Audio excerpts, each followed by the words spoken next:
We gotta keep moving. Whistle Creek is just up the trail.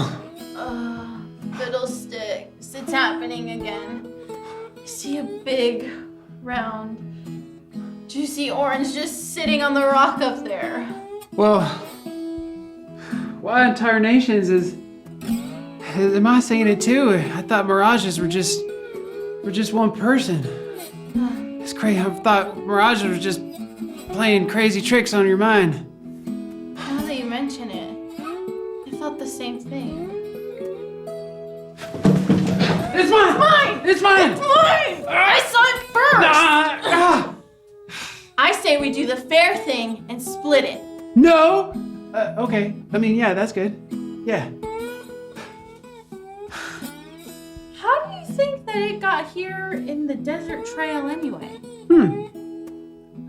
Who knows? You know, maybe some traveling ranger dropped it, or maybe it was folks like us who were going out west to search for a better life. Too bad they couldn't have dropped another one, right? That is too bad. Hey, Dallas, am I seeing one of them mirages again? No, we did it! We finally made it to Whistle Creek! There's gotta be some water around here somewhere to fill up our canteens. Let's start looking around. We'll see. Shoot. All right, I got some water. Here, drink this.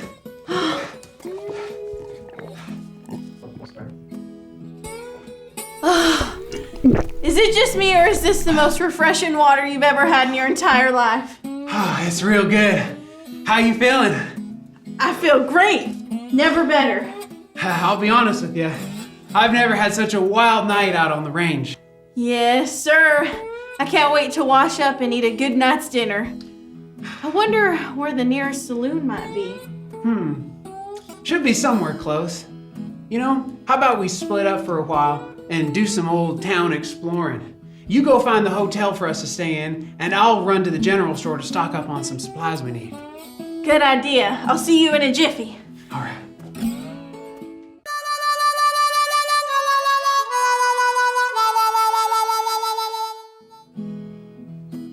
Howdy. Hey, I found a great place for us to stay for the night, and I met the nicest folks. You gotta see this. When I was at the general store, I found this newspaper. I don't care about the news around here. Well, do you care that our picture's on the front of the Whistle Creek Times? Well, hot diggity dog, there we are. And that's a good picture of us too. Is that us at last year's rodeo? Yeah, I think so. Huh.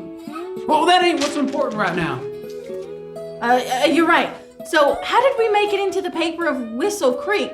How do the folks around here even know who we are? Well, because the news is spreading about all the mayhem going on in Rowdytown. This article says here that the folks back home are being forced to work on the railroad that Morgan Steamers is building so they can get water.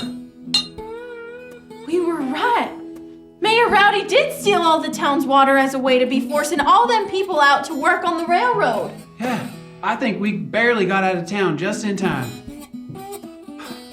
Oh, and according to this eyewitness testimony, he and a bunch of other deputies from the sheriff's department got swarmed with a bunch of horseflies that they were chasing out those two townspeople, recently named Sheriff Dallas Lawson and friend Dusty Cooper, who were trying to escape. And that's why they printed our pictures. We're famous for getting out of town in time. Well, I'll be. We should be thanking our lucky stars for those horseflies, huh? I know. But what are the chances that happened at the exact moment those deputies were chasing us out of town? And I don't think it had anything to do with luck. I'm pretty sure it was just another example of God looking out for us. You're right, Dusty. And now that you mention it, he was probably taking care of us last night too. We really dodged a bullet getting out of Rowdytown in time.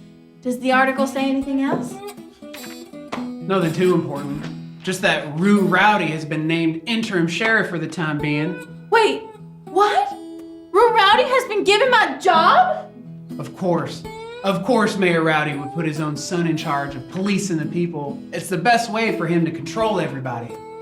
But still, it's just so hard to hear that Rue, who doesn't care about anybody but himself, is the one responsible for keeping the peace and protecting the people.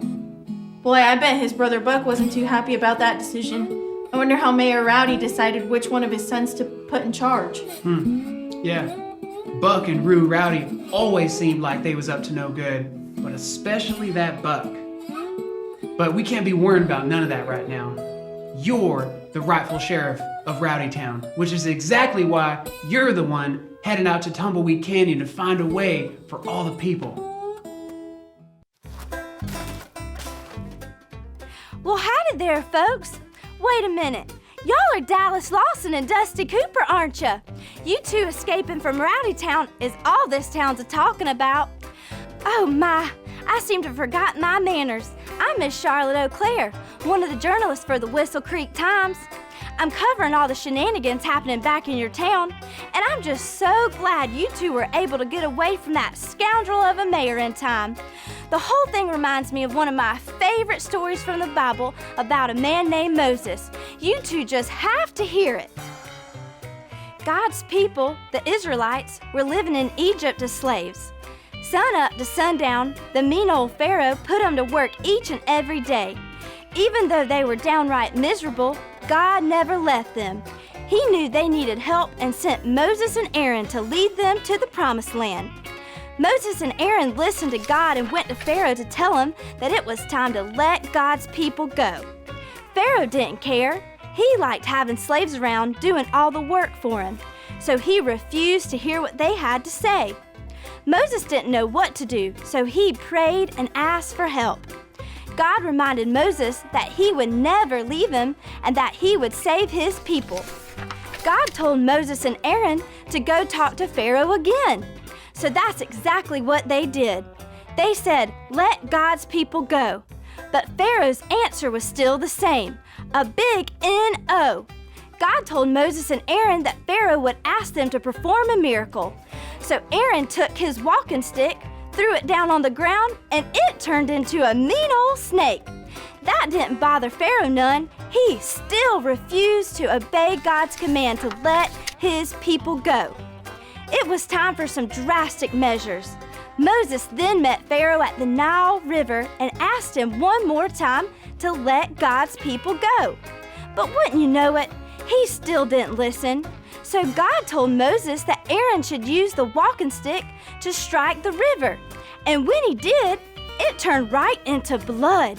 You'd think that would be enough to convince Pharaoh, but no sirree. That Pharaoh stayed stubborn and refused to let God's people go. God had Moses try to convince Pharaoh 9 more times. To prove that he was for his people, God brought punishment on Pharaoh and the Egyptians, and boy, they sure did suffer. Picture this.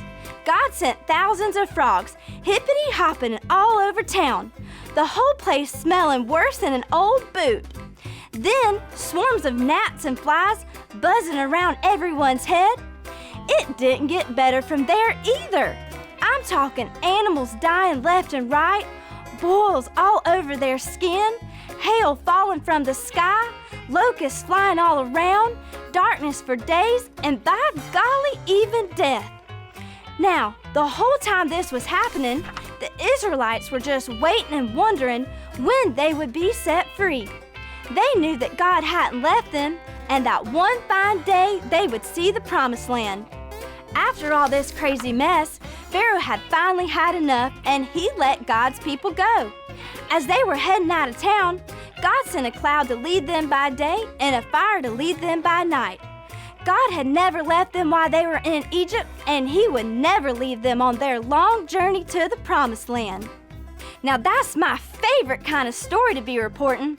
You know, just like God never left the Israelites, he sure isn't gonna leave us either. I wish I could stay and chat, but I'm running late for an interview for a story I'm working on. Now enjoy your stay, and don't forget to try Whistle Creek's famous frog leg stew before you head on your way. Whoa, I've never heard that part of Moses' story before, have you? No, but it sure is crazy. Sounds like things in Egypt were buck wild with all those plagues that God sent to help Moses and his people escape from Egypt. Yeah, Miss Eau Claire was right. Kind of like what happened to us when we were trying to get out of Rowdy Town. and all them horseflies were swarming all over Mayor Rowdy and them deputies that were chasing us? God really does just keep proving to us over and over again that He is with us, and He's never gonna leave us. I know it took a lot of convincing to get me out here, but I'm glad we're heading way out west to Tumbleweed Canyon. And I'm glad we're doing it together. Yeah, I know being out on the trail may not always be easy, but we can always remember that God's never gonna leave us. And I'm sure glad that Miss Eau Claire told us that story. I know we're gonna need to remember it a lot over these next few weeks. And I'm glad she told us about that famous frog leg stew. I am starving! Ugh, I'm so hungry too. But I gotta stick with some steak and pintos. Oh yeah, did you find us a place for us to stay? I sure did. They had a vacancy at the Best Western. It's the most luxurious accommodations this side of the Mississippi. And it's right down by a town square